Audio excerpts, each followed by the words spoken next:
Penerjemahan berbantuan komputer. Pada 1990-an, perusahaan perangkat lunak dan industri teknologi mencari cara untuk meningkatkan produktivitas dan konsistensi dalam penerjemahan produk mereka di pasar internasional.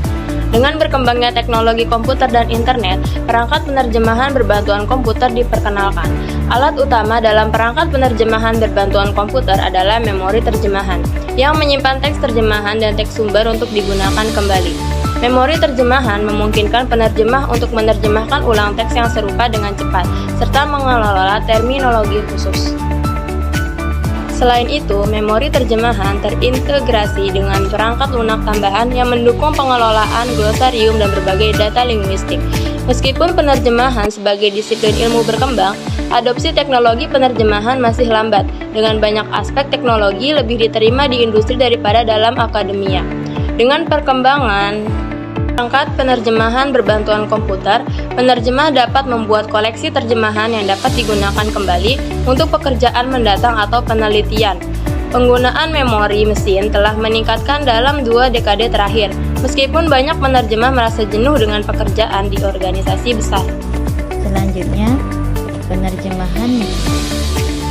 Penerjemahan mesin mulai berkembang sejak tahun 1930-an sebagai kamus mekanisme bahasa dan mulai dikenal sebagai proses penerjemahan otomatis pada tahun 1950-an. Pada tahun 1980 sampai dengan 1990-an, penerjemahan mesin berbasis aturan di mana aturan linguistik dibuat manual oleh Pergeseran besar terjadi pada akhir tahun 1950-an ketika penerjemahan mesin beralih ke pendekatan statistik yang memanfaatkan data penerjemahan manusia untuk menghasilkan model bahasa dan penerjemahan otomatis. Penerjemahan statistik berkembang pesat pada tahun 2000-an dengan adanya layanan daring seperti Google Translate dan Microsoft Bing. Pendekatan ini memungkinkan cakupan bahasa yang lebih luas tanpa aturan linguistik manual, tetapi tetap memiliki keterbatasan dalam memahami konteks dan istilah baru. Semakin banyaknya data penerjemahan, sistem penerjemahan mesin terus meningkat dalam kualitas.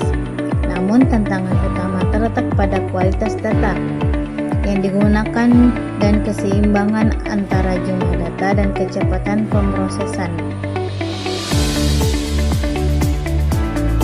Penerjemahan mesin juga telah menjadi alat dalam industri penerjemahan meskipun efektivitasnya lebih tinggi pada teks dengan pola linguistik sederhana dan berulang.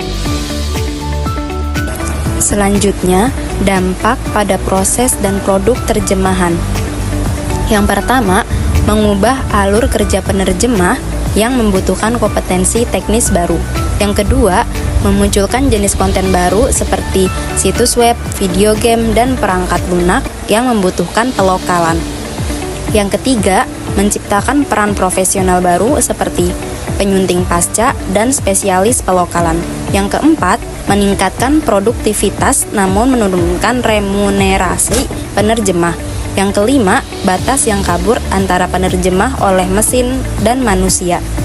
Adapun dampak sosialnya, yang pertama, memungkinkan penerjemah amatir atau sukarelawan untuk berpartisipasi dalam kegiatan penerjemahan. Yang kedua, memungkinkan penerjemahan konten yang sebelumnya terabaikan karena kendala biaya. Yang ketiga, menciptakan kekhawatiran tentang kualitas, terutama untuk konten yang sensitif. Yang keempat, membuat penerjemahan lebih mudah diakses tetapi berpotensi kurang dihargai. Penulis menyimpulkan bahwa kesadaran dan pendidikan yang lebih besar tentang kemampuan dan keterbatasan teknologi penerjemahan diperlukan untuk semua pemangku kepentingan termasuk penerjemah, pembeli, dan pengguna sehari-hari. Terima kasih.